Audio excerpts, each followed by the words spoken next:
Sir क्या कहना चाहोगे आज यहाँ पहुंचे? देखिए, यहाँ का जो मामला है बड़ा ही गंभीर है। जो सुनील भाई यहाँ पे टावर पे चढ़े हुए हैं, एक तो उनकी जो सेहत है वो बहुत खतरनाक मोड पे, क्योंकि वो शुगर के पेशेंट हैं और काफी बीमार हैं।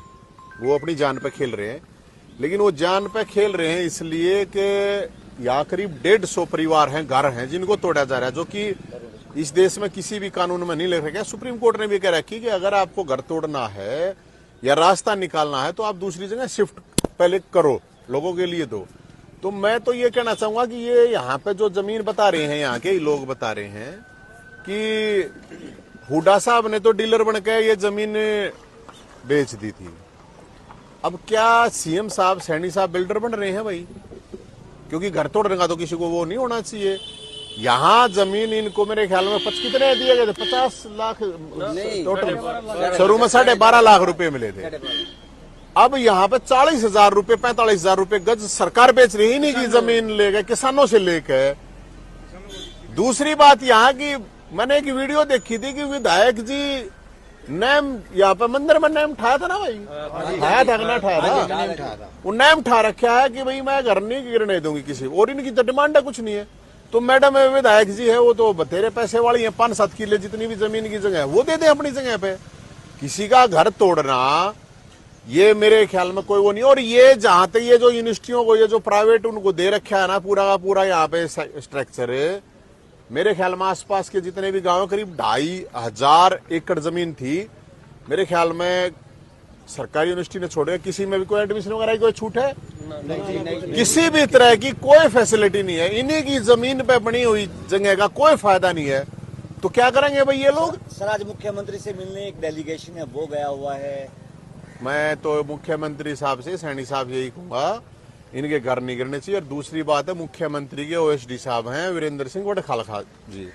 तो खालसा जी उस टाइम पे आंदोलन होते थे तो मैं भी आता था।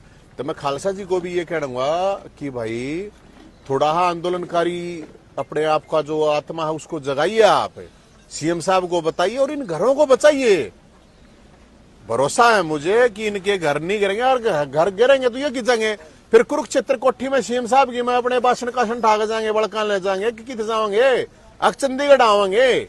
सवाल इस बात का। और लोगों से भी मेरी अपील है, आकाश ये जो लोग हैं, इन आसपास के गांव के लोग हैं और भी जो लोग हैं इस तरह के, सबको इस तरह की चीजों के लिए खड़ा होना चाहिए, क्योंकि ये बहुत खतरनाक ट्रेंड है।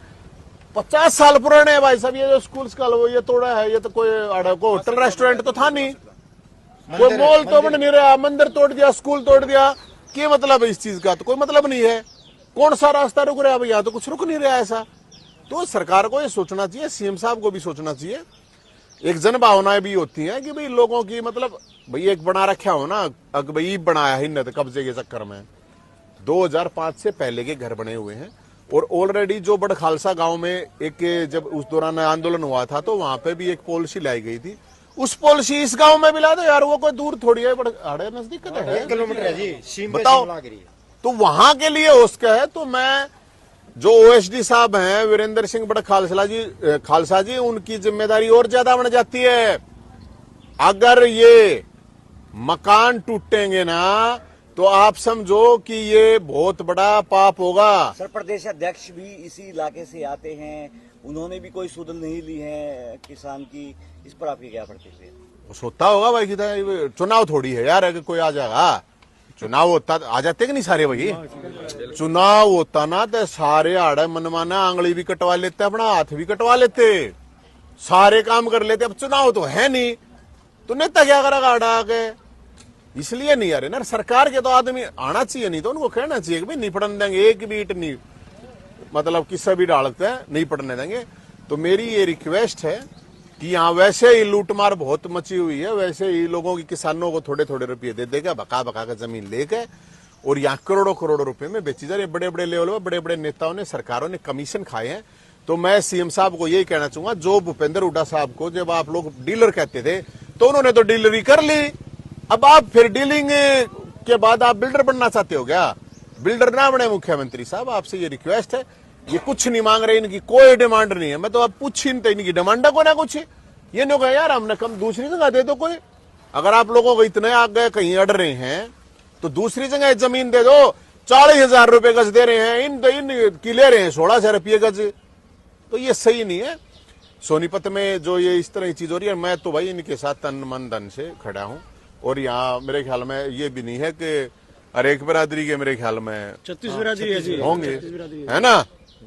अक भाई अगर चाहे न्यू कहते हो कि भाई किसी एक बिरादरी या दो बिरादरी ने एक दिन और बसा दें तक ना पड़े फिर घर, तो वो भी बता दें। और यहाँ के जो नेताजी हैं, चाहे वो सांसद जी हैं, चाहे विधायक जी हैं या अध्यक्ष जी हैं, उनको आना चाहिए, आके इन आदमियों की सूद लेनी चाहिए। ये अपना यार काम धंधा लग गए, ये इन्हें क्यों दुखी कर रहे हैं। और ऐसे ऐसे पूरे हरियाणा में जहां पे भी इशू है, मैं तो ये कहना चाहूंगा इन सबको सोल्व करना चाहिए। सरकार क्यों मतलब परेशान कर रही है लोगों को। बथेरी जमीन पड़ी है यार, जो ऑलरेडी जमीन एक्वायर कर रखी है, खाली पड़ी है, उसका तो क्या मैं करते कौन है। तो इसलिए यहाँ एक आधा CID VID वाला भी आ रहा होगा भाई, वो वहां पे रिपोर्ट अच्छी तरह पहुंचा दे। यो आदमी मर गया ना, बड़ी मुश्किल हो जाएगी। इसका पाप लगेगा सीधा मुख्यमंत्री का, और इसका जिम्मेदार भी मुख्यमंत्री होगा। यो आदमी मर गया था और नवरात्रे चल रहे हैं बे, माता रानी भी देखने लग रही है। और नरे मंदिर में जाकर जोड़े तना यार, माता रानी के हिसाब से काम भी करना पड़ा यार।